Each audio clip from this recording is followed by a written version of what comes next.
So,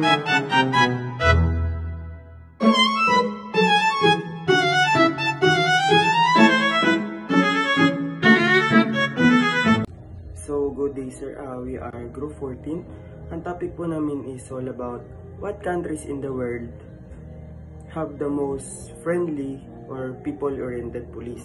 We have two countries in the world the most be friendly or people-oriented, which is Denmark and New Zealand.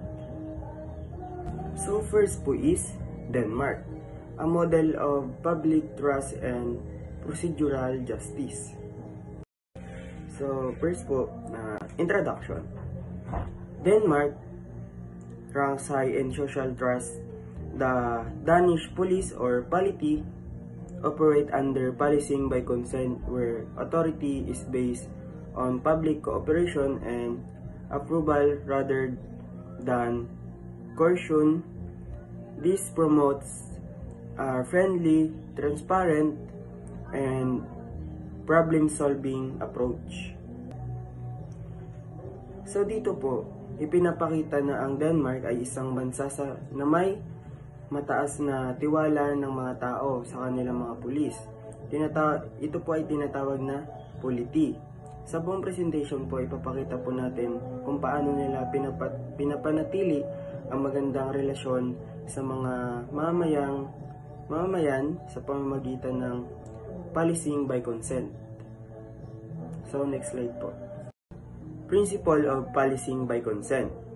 May 4 types of policing by consent po tayo, which is police authority and built on public trust, cooperation instead of fear, focus on engagement, fairness, and accountability.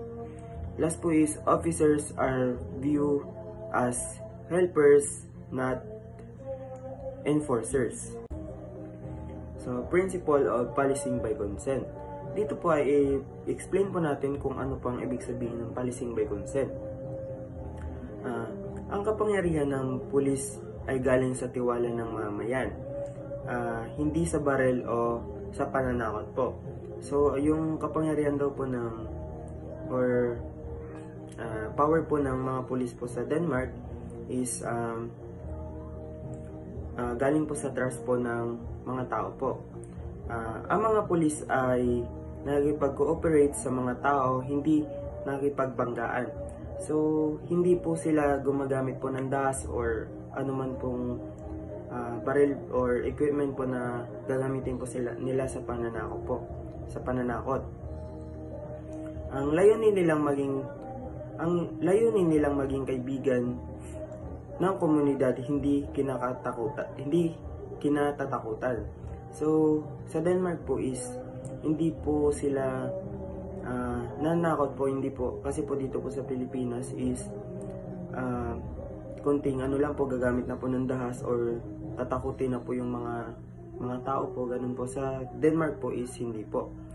Kaya po ang image po ng Danish police po is approachable at makatao po. So, next slide po. So, evidence of people-oriented policing. 2 strong global source support Denmark police operation. May 2 strong source po tayo, which is World Justice Project or WGP, Rule of Law Index. Ang pangalawa naman po is Gallup's Law and Order Index. Unahin po natin is World Justice Project, yung WJP po. Ayon po sa WJP Rule of Index 2024, ang Denmark ay may rank 1 sa 142 countries pagdating sa rule of law po. Mataas ang mark po nila sa absence of corruption at order and security. Ang ibig sabihin po is malinis at tapat ang kanilang mga pulis po sa Denmark. Dahil dito po nakikita ng publiko na makatarungan at mapagkakatiwalaan ang mga pulis nila doon. Next slide po. So next naman po is Gallup's Law and Order Index. So, sa survey po ng Gallup, mataas din ang confidence ng mga tao sa pulis nila.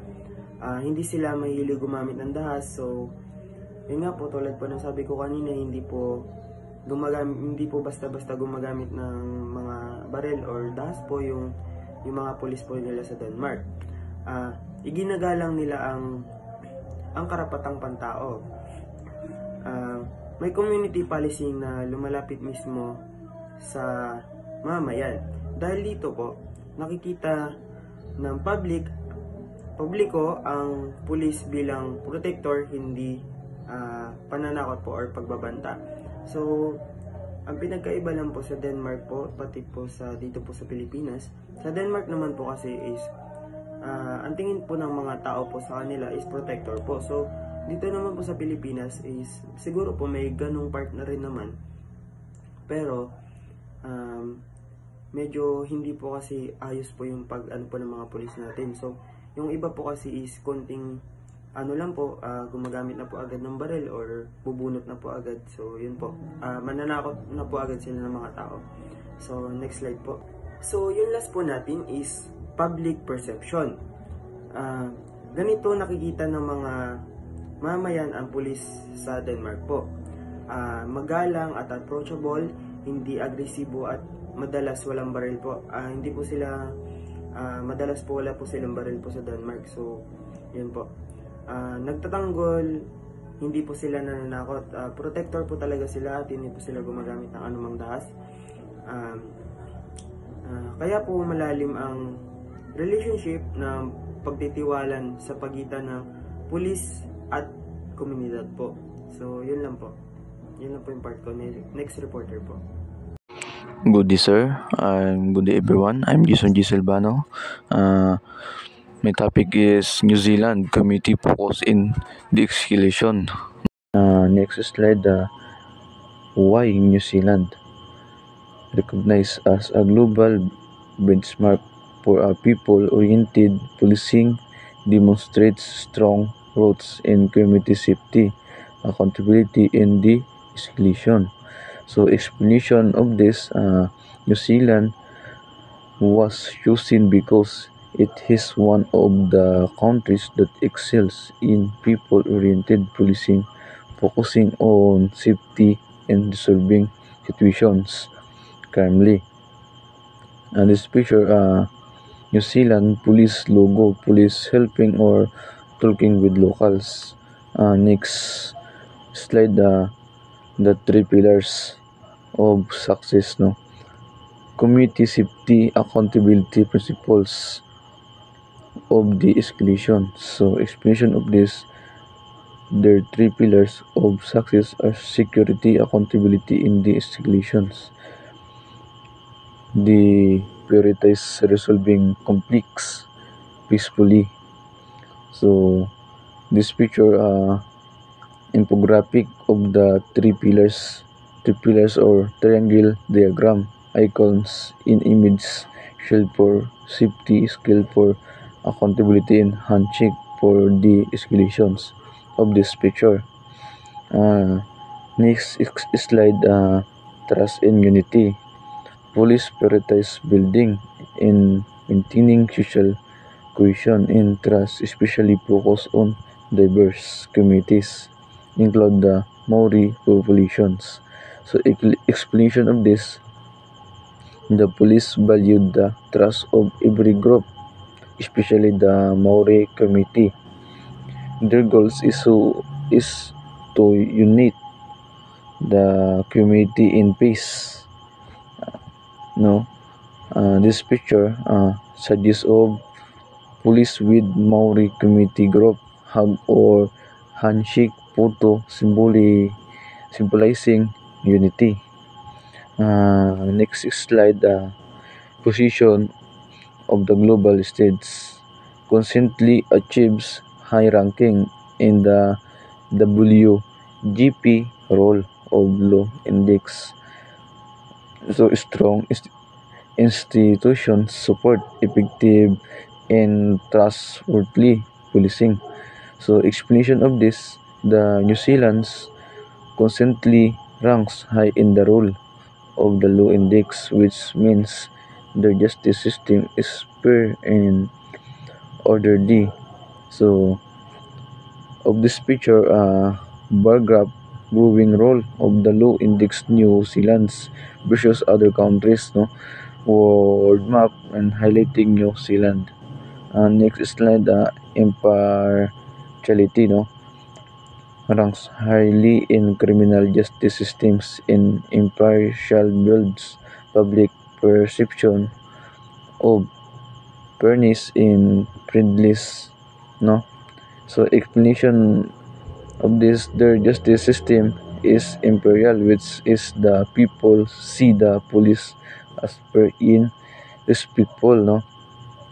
Of this picture, skills of justice image police talking politely to citizens of this picture. Next slide, community security. High score in the order in security factors. So police act effectively while respecting constitutional limits. So explanation of this, security is stable because the police are effective but respect human rights in the law. This picture, peaceful New Zealand, no, and neighborhood police patrolling or helping pedestrians. So next slide, positive engagement, no. Public view police as a legitimate and beneficial presence, encourage positive interaction. So explanation of this, citizens see the police as partners, not enemies, which leads to trust and good relationships. So suggest of this picture, police officer smiling talking with kind community even with police participations of this picture. Next slide, lesson and inspirations.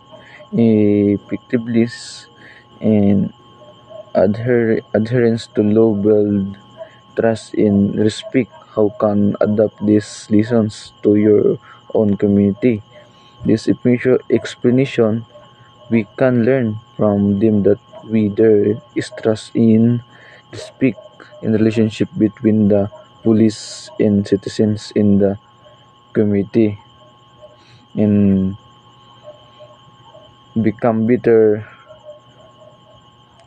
This picture, comparison of communities, the New Zealand's versus local light bulb or idea icon, symbolic of inspirations of this picture. The last slide, reference, no, World Justice Project WGP role of the Law Index 2024. New Zealand Police T Taho OT Churi Community Policing in the escalations practices. So explanation for ito, these are the source of information about the New Zealand's models of policing that focuses on people and peace, no. This is my picture, simple background with open book or paper icons, New Zealand's flag, and in the end of the report, and thank you everyone, and thank you sir.